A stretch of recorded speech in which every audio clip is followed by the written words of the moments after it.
Islam mulai masuk ke Indonesia antara abad ke-7 dan ke-13. Beberapa teori menjelaskan bagaimana proses ini terjadi. 1. Teori Gujarat. Menurut ilmuwan Pigeonapple, Islam dibawa oleh pedagang dari Gujarat, India pada awal abad ke-13. Hubungan dagang antara pedagang Gujarat dan masyarakat Indonesia menjadi dasar masuknya Islam. Bukti yang mendukung teori ini termasuk makam Sultan Malik As-Saleh yang mirip dengan bentuk batu nisan di Gujarat dan catatan perjalanan Marco Polo. 2. Teori Mekah. Buya Hamka berpendapat bahwa Islam masuk ke Indonesia langsung dari Arab pada abad ke-7 Masehi. Ia menolak teori-teori yang menyatakan bahwa Islam datang dari Gujarat atau Persia. Buktinya mencakup perkampungan Islam di Baros, Sumatera, dan gelar Al-Malik yang sama dengan raja-raja Arab. Teori Persia didukung oleh Hussein Jajadiningrat. Teori ini menyatakan bahwa Islam masuk melalui pedagang Persia. Pada abad ke-13, ajaran Syiah yang berasal dari Persia sangat berkembang dan ada kesamaan budaya antara Indonesia dan Persia. Bukti termasuk upacara tabuk di Sumatera Barat. Teori Tiongkok. Teori ini menyatakan bahwa perantau dari Tiongkok membawa Islam yang telah ada di Nusantara sejak abad pertama Hijriah. B. Jalur-jalur penyebaran Islam. Berdasarkan teori tersebut, Islam masuk ke Indonesia sekira ini dan nantinya akan disebarkan melalui jalur penyebaran. Adapun jalur penyebaran tersebut, jalur penyebaran Islam di Indonesia mengutip buku sejarah kebudayaan Islam karya Imam Subki. Jalur penyebaran Islam di Indonesia terdiri dari jalur perdagangan, pernikahan, tasawuf, pendidikan, kesenian, dan politik.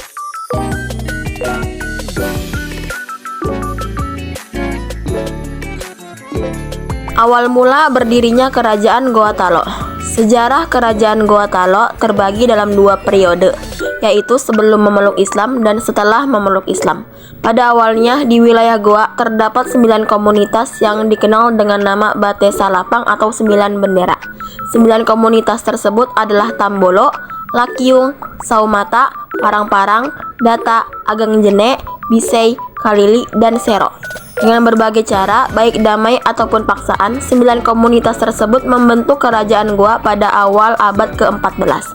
Kala itu, masyarakat dan penguasanya masih menganut kepercayaan animisme.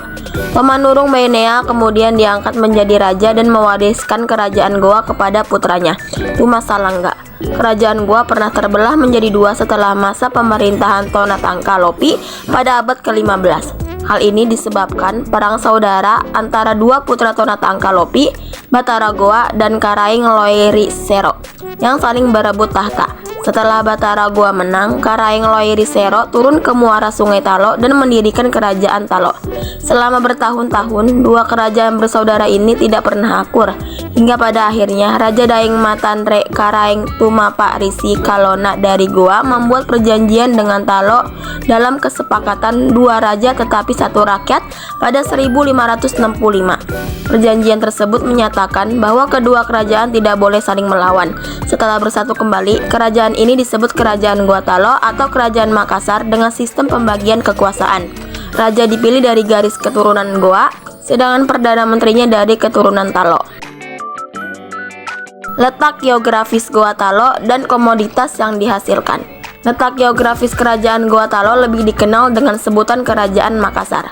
Kerajaan ini terletak di daerah Sulawesi Selatan. Makassar sebenarnya adalah ibu kota Goa yang dulu disebut sebagai Ujung Pandang. Secara geografis, Sulawesi Selatan memiliki posisi yang penting karena dekat dengan jalur pelayaran perdagangan Nusantara. Bahkan daerah Makassar menjadi pusat persinggahan para pedagang, baik berasal dari Indonesia bagian timur maupun para pedagang yang berasal dari daerah Indonesia bagian barat. Dengan letak seperti ini, mengakibatkan Kerajaan Makassar berkembang menjadi kerajaan besar dan berkuasa atas jalur perdagangan Nusantara. Komoditas. Komoditas utama Kerajaan Goa Talo adalah beras yang disuplai dari wilayah Maros dan Sumbawa. Beras ini kemudian ditukarkan dengan rempah-rempah dari Maluku. Sebelum adanya sistem uang, perdagangan dilakukan melalui sistem barter berdasarkan perbandingan kesatuan yang telah disepakati. Kerajaan Goa Talo juga terlibat dalam perdagangan barang-barang lain seperti kayu cendana, kayu sapan, dan berbagai komoditas lainnya dari berbagai daerah di Nusantara. Selain itu, Kerajaan Goa Talo mengimpor barang dari luar seperti pakaian dan cambai, bengal dan keling, juga keramik dan Cina. Raja-raja penguasa Goa Talo, Daeng Matandre Karaeng Tumaparisi Kalona, Andri Wagau Daeng Bunto Karaeng Lakiung Tuni Palangga, Taji Barani Daeng Marompa Karaeng Data Tuni Bate, Manggorai Daeng Mameta Karaeng Bonto Langkasa Tuni Jalo, Tepu Karaeng Daeng Parabung Tuni Pasulu, Sultan Alauddin, Sultan Malik Kusaid, Sultan Hasanuddin, Sultan Amir Hamzah, Sultan Muhammad Ali, Sultan Abdul Jalil, Sultan Ismail, Sultan Najamuddin, Sultan Sirajuddin, Sultan Abdul Chair, Sultan Abdul Kudus, Sultan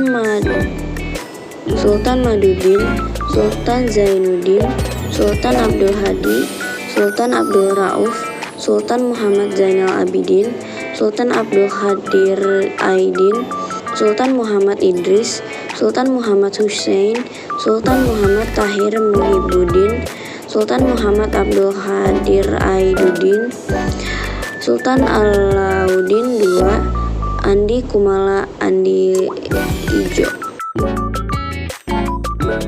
Sultan Hasanuddin memperjuangkan kemerdekaan Republik Indonesia pada masa penjajahan ketika Belanda yang diwakili Kompeni sedang berusaha menguasai perdagangan rempah-rempah. Sultan Malakus Said mempertahan kedaulatan Goa. Beliau juga mengembangkan pusat pendidikan Islam serta menentang VOC. Kehidupan politik di Kerajaan Goa Talo. Kerajaan Goa dan Talo merupakan dua kerajaan yang menggabungkan diri menjadi satu dan menjadi Kerajaan Makassar. Tapi sebenarnya di daerah sekitarnya ada cukup banyak negara lainnya yang memilih untuk tetap berdiri sendiri. Awalnya raja kerajaan ini belum beragama Islam. Baru Karaeng Matoaya yang memeluk agama Islam dan kemudian bergelar Sultan Alauddin. Sistem pemerintahannya menggunakan sistem pembagian kekuasaan. Artinya raja dipilih dari garis keturunan Raja Goa, sedangkan Perdana Menteri dipilih dari keturunan Raja Talo. Hal ini dilakukan berdasarkan kesepakatan dua raja tetapi satu rakyat yang dibuat pada tahun 1565. Dua kerajaan yang terpecah karena perang saudara pun akhirnya bersatu kembali. Kehidupan ekonomi di Kerajaan Goa Talo. Kerajaan Goa Talo merupakan kerajaan maritim yang pelayaran dan perdagangannya sangat berkembang. Tetapi secara ekonomi kerajaan ini paling maju di bawah kepemimpinan Raja Goa Talo, Sultan Hasanuddin saat itu. Kerajaan Makassar menjadi kerajaan maritim paling besar sekaligus pusat perdagangan kawasan Nusantara di bagian timur. Kehidupan sosial di Kerajaan Goa Talo. Agama Islam menjadi poros utama Kerajaan Goa Talo. Karena itu, kehidupan sehari-harinya menggunakan ajaran Islam. Tak hanya itu, ajaran Sufi juga berkembang di Goa karena Syekh Yusuf Al-Makassari yang saat itu berkunjung ke Goa.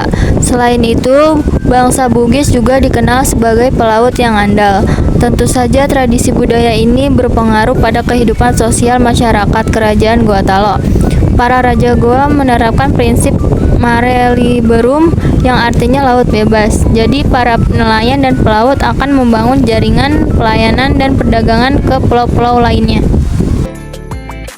5.